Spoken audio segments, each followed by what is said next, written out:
Another thing I figured I could cram into this premise was actually a bit of housekeeping on my part. See, I have a couple of DVD shelves of genre TV series that aren't anthology shows, but they also didn't last very long, and therefore that's like an anthology?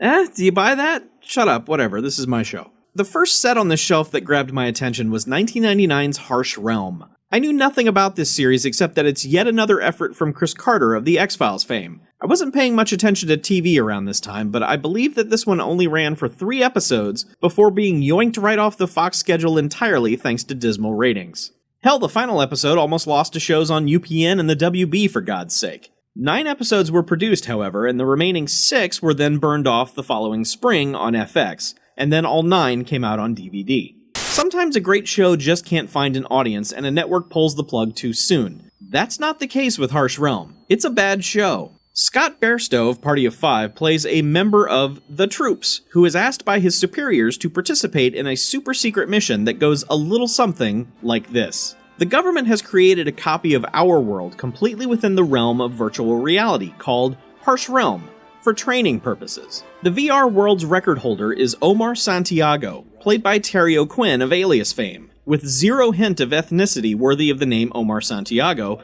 aside from that mustache. Man, just think how different Lost would have been if this series had been a hit.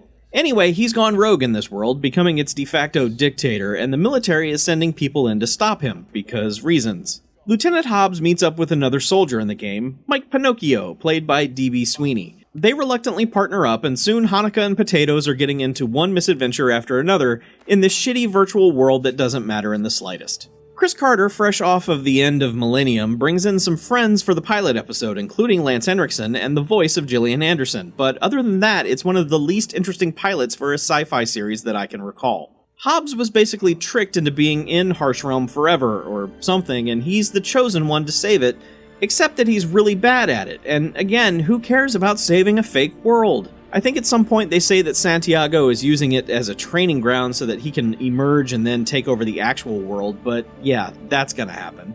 Hobbs also has a VR dog of convenience in the series that will be in scenes when they need a dog, but otherwise just sits in the car, I guess, when there's more important things going on. And it takes about 25 minutes before we even get a hint of something cool in this dumb world. The VR is actually just our world, there's no cool cyber whatevers.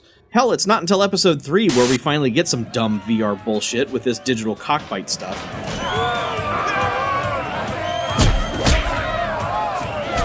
The second episode features a lengthy new credit explaining the show is inspired by a comic series. There's a fun fact. Fox bought the rights to this graphic novel and then thought they could just not give them credit when the show started. The writers thought otherwise, and this credit was the result. So, I watched the required 3 aired episodes to say I've seen Harsh Realm, and then decided that I would let the remaining 6 play out while I fleshed out my notes, just to see if the show progressed at all or did anything interesting. It doesn't. Something so unbelievably stupid happens at the end of episode 5, though, where somehow a real person and their Harsh Realm counterpart are linked, allowing one character to see through to the other side. That's real dumb. Later, they end up in a simulation inside the simulation. If you didn't care about the fake world, guess what? You're sure as hell not going to care about the fake world within the fake world. Tobin Bell of Saw fame shows up at one point. Oh, and Terry O'Quinn actually isn't in some of the episodes. That's insane. The big bad of the show is actually absent. If that doesn't tell you how weak the premise is for Harsh Realm, I don't know what else does. As these episodes played out, I started doing my prep work, and in doing research on lead actor Scott Bairstow, I found this delightful article where it explains that in 2004 he took a plea deal to avoid being convicted of raping a 12-year-old girl.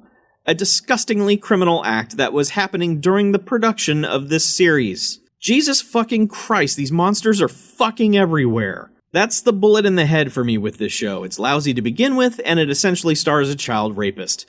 Fuck off, Harsh Realm. Die in a fire. This premise could have made a good 2 or 3-parter of the X-Files if it had been done better, but this thing sucks.